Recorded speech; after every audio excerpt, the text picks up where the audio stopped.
Hey there, football fans! Welcome back to another exciting ride into the Premier League. Buckle up because today we're going to talk about some of the most infamous figures ever to stand at the touchline. Trust me, this is going to be a wild ride. So let's start with a familiar name.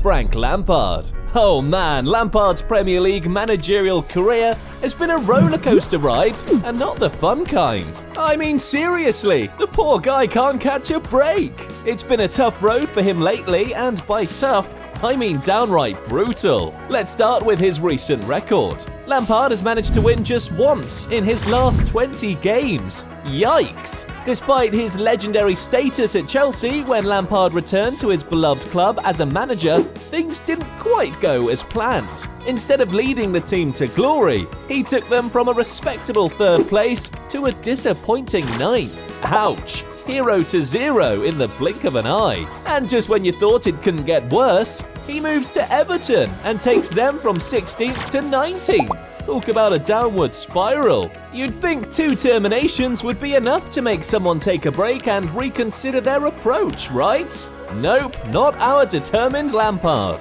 He's back at Chelsea, losing games left and right like it's nobody's business. In his first 10 games, he managed to rack up a whopping 8 losses, 1 single win and 1 single draw. And don't even get me started on the 0 clean sheets. It's like a never-ending nightmare for Chelsea fans. And of course, rival fans are having a field day. They're not holding back. They're calling him the worst manager in Premier League history. Harsh? Absolutely. But unfortunately, when you're in Lampard's shoes and the results are as dismal as they've been, the criticism comes pouring in. That's something you can see yourself realistically doing, because the Chelsea fans will absolutely love it. Whether a Chelsea man or not, Chelsea's one of the pinnacle jobs in football. You know, they're one of the top clubs in Europe, in the world now, and in England, obviously, with what we've done there in the last 15 years. But so yeah, I mean, generally I would anyway, and I'm a Chelsea man, so of course I wouldn't have to move house. Yeah. We'll just go straight back. Now let's shift our attention to another midfield player turned manager, Steven Gerrard. Okay, brace yourself for another shocker.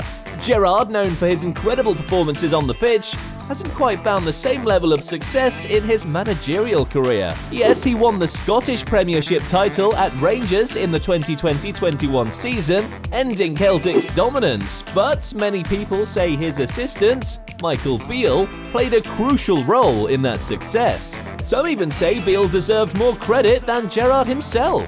Gerrard's only job in the Premier League so far was at Aston Villa, where he lasted for 11 months without getting relegated. That might sound decent, but let's be honest, Villa should never have been in the relegation scrap to begin with. He took over from Dean Smith in November 2021 when Villa was sitting in 16th place in the Premier League table. With the addition of players like Felipe Coutinho and Lucas Digne in January, you'd expect some improvements. However, Villa ended up finishing 14th, which is just average. After his first pre-season with Villa, Gerrard brought in more reinforcements, like Boubacar Kamara and Leander Dendoncker. Despite that, Villa found themselves in 17th place when Gerrard was ultimately sacked earlier this season, having amassed a measly 9 points all season. Many believe that with a different manager they could have easily avoided that situation, and that eventually became the case because Unai Emery took over and Villa is sitting pretty in 7th place, with a whopping 30 points above the bottom.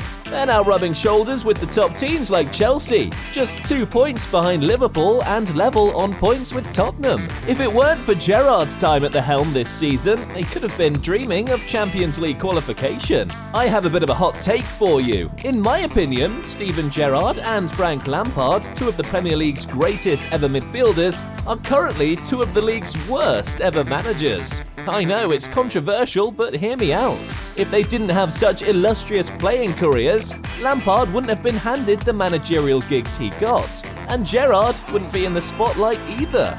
Fantastic strike! Jan Siewert. Jan Siewert, the forgotten man of Huddersfield Town. I won't blame you if you don't remember him, because even Huddersfield probably wants to erase him from their memory. His time as a Premier League manager during the 2018-19 season, well, let's just say it was a disaster. No one really expected Siewert to work miracles and keep Huddersfield in the Premier League when he left Borussia Dortmund 2 to take over in January 2019. I mean, the Terriers had already defied the odds by reaching the top flight in the first place, and their previous manager, David Wagner, had performed a miracle to keep them up for a season.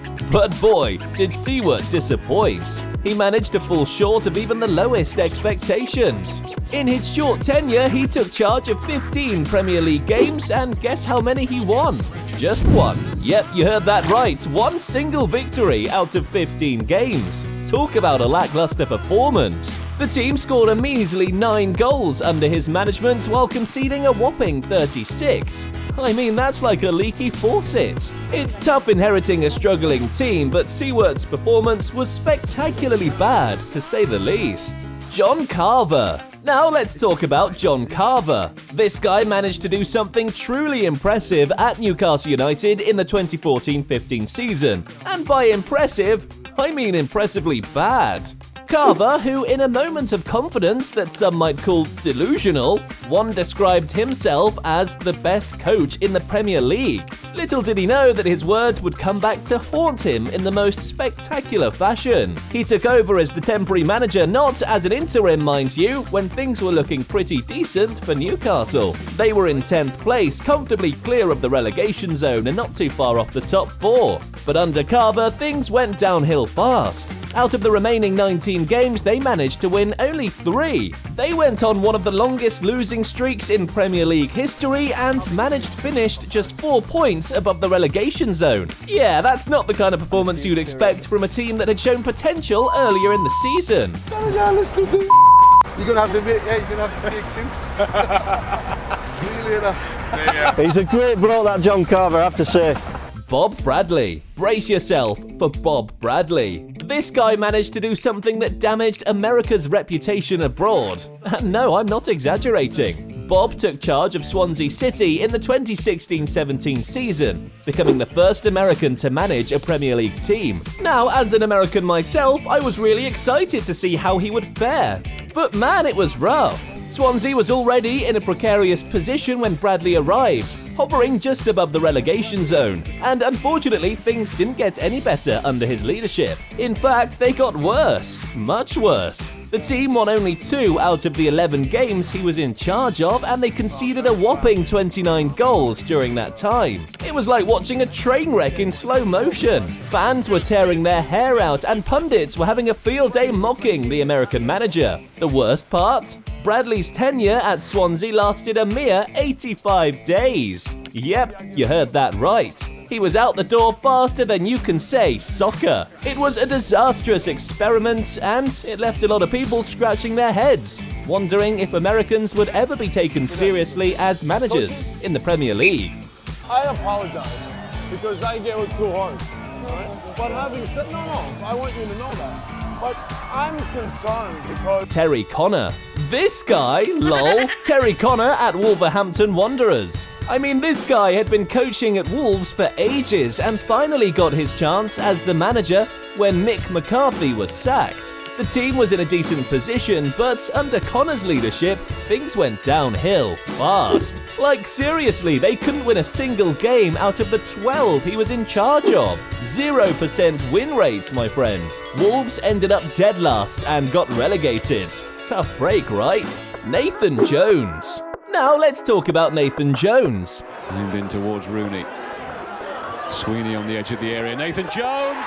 Oh, what a shot from Nathan Jones! This dude had a stellar record at Luton Town, but his time at Stoke City was a complete disaster. I know people at Stoke who couldn't wrap their heads around it, so when Southampton appointed him, it raised a lot of eyebrows. Southampton was fighting to stay in the Premier League, and Jones couldn't turn the tide. In his 8 games in charge, they only managed to win 1, and they were sitting at the bottom of the league when he got the boot. It's like a head-scratcher, I tell you. Frank de Boer. And then there's Frank de Boer, who had a rough go at Crystal Palace. The poor guy lasted only 4 games before getting sacked. And guess what? They didn't score a single goal in those matches. Mourinho even called him the worst manager in Premier League history. The worst manager in the history of the Premier League, Frank de Boer. 7 matches, 7 defeats, 0 goals. citing his winless streak. Yeah, it's a bit harsh, but he couldn't catch a break. De Boer had a stellar record at Ajax, but it just didn't translate to success in the Premier League. Sometimes, things just don't work out, you know? Paul Jewell. Finally, let's talk about Paul Jewell and his infamous stint at Derby County. I mean, their 2007 to 2008 season is the stuff of nightmares. They managed to accumulate a measly 11 points, which still stands as the worst ever performance in the Premier League. Can you imagine? So Jewell took over as manager in November when the team was already in a dire situation. 4 points from safety after 14 games. Talk about a tough gig. And unfortunately for Jewell, things didn't improve. In fact, they got worse. He started off with 3 straight defeats before finally securing his first point against Newcastle. And that was pretty much the highlights of his time there. Derby tried to strengthen the squad in January, bringing in players like Robbie Savage and Laurent Robert, but even their efforts couldn't turn the tide. They just couldn't manage a single win under Jewell in the Premier League. 0% win rate, my friends. Ouch. I can only imagine the frustration and disappointment for Jewell and the fans. It's one of those seasons that will forever be remembered as a cautionary tale. But hey, at least they hold a record, right? Let's just hope it's a record that no team ever tries to break. He just can't do the job. Simple. He's a completely inept tactical manager and he can't do anything here. It's better that he goes now. I didn't see him encourage his team. I didn't see the players that go off talk to him. I think somehow we've just lost the heart of this club. Thank you so much for tuning in and joining me on this journey through Premier League misfortunes. I hope you enjoyed it, and if you did, smash that like button and let me know your thoughts in the comments below. And don't forget to subscribe and turn on notifications for more exciting content from this channel.